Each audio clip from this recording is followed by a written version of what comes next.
ओम नमो भगवते वासुदेवाय नमः। आपके अपने चैनल जय मां कंचक में आपका बहुत बहुत स्वागत है। आज की वीडियो में हम सुनेंगे पुरुषोत्तम मास यानी कि अधिक मास महात्म्य की कथा अध्याय 2। पहला अध्याय सुनने के लिए डिस्क्रिप्शन में दिए गए लिंक पे आप क्लिक करके चेक कर सकते हैं। सूत जी बोले, राजा परीक्षित के पूछने पर भगवान शुक द्वारा कथित परम पुण्यप्रद श्रीमद् भागवत शुकदेव जी ने के प्रसाद से सुनकर और अनंतर राजा का मोक्ष भी देखकर अब यहाँ यज्ञ करने को उद्यत ब्राह्मणों को देखने के लिए मैं आया हूँ और यहाँ यज्ञ में दीक्षा लिए हुए ब्राह्मणों का दर्शन कर मैं कृतार्थ हुआ। ऋषि बोले, हे साधो, अन्य विषयों की बातों को त्याग कर भगवान कृष्ण व्यापन के प्रसाद से उनके मुख से जो आपने सुना है वही अपूर्व विषय हे सूत आप हम लोगों से कहिए।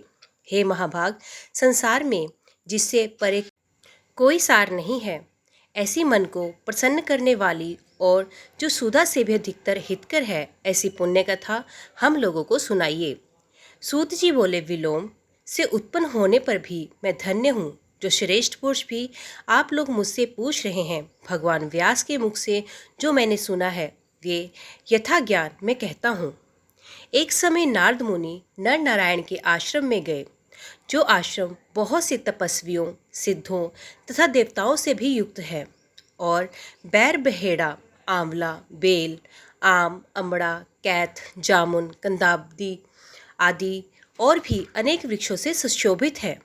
भगवान विष्णु के चरणों से निकली हुई पवित्र गंगा और अलकनंदा भी जहाँ बह रही है, ऐसे नर नारायण के स्थान में श्री नारद मुनि ने जाकर उन पर ब्रह्म नारायण को, जिनका मन सदा चिंतन में लगा रहता है, जिसके जितेंद्रिय काम क्रोध आदि क्षय शत्रुओं को जीते हुए हैं, अत्यंत प्रभा जिनके शरीर से चमक रही है, ऐसे देवताओं के भी देव तपस्वी नारायण को साष्टांग दंडवत प्रणाम कर और हाथ जोड़कर नारद उस मुनि व्यापक प्रभु की स्तुति करने लगे।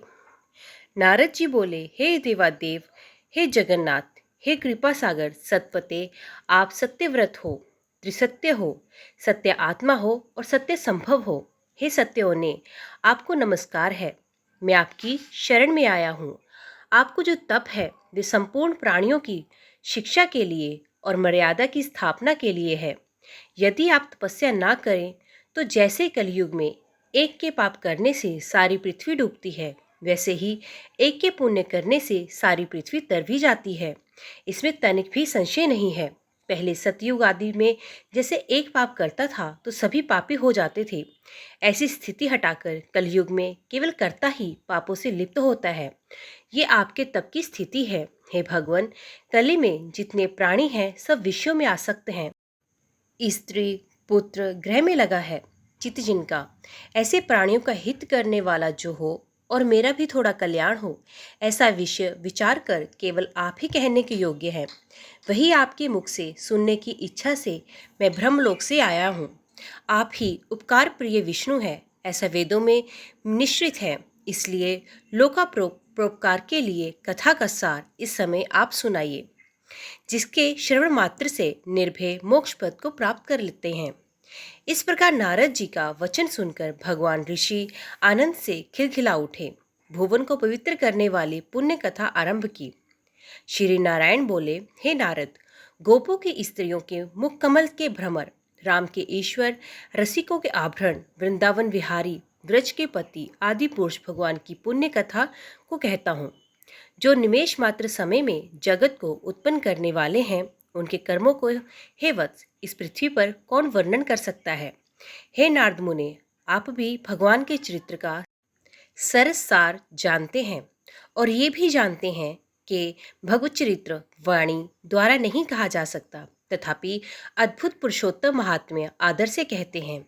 ये पुरुषोत्तम महात्म्य दरिद्रता और वैधव को नाश करने वाला, यश का दाता एवं सत्पुत्र और मोक्ष को देने वाला है। अतिशीघ्र ही इसका प्रयोग करना चाहिए।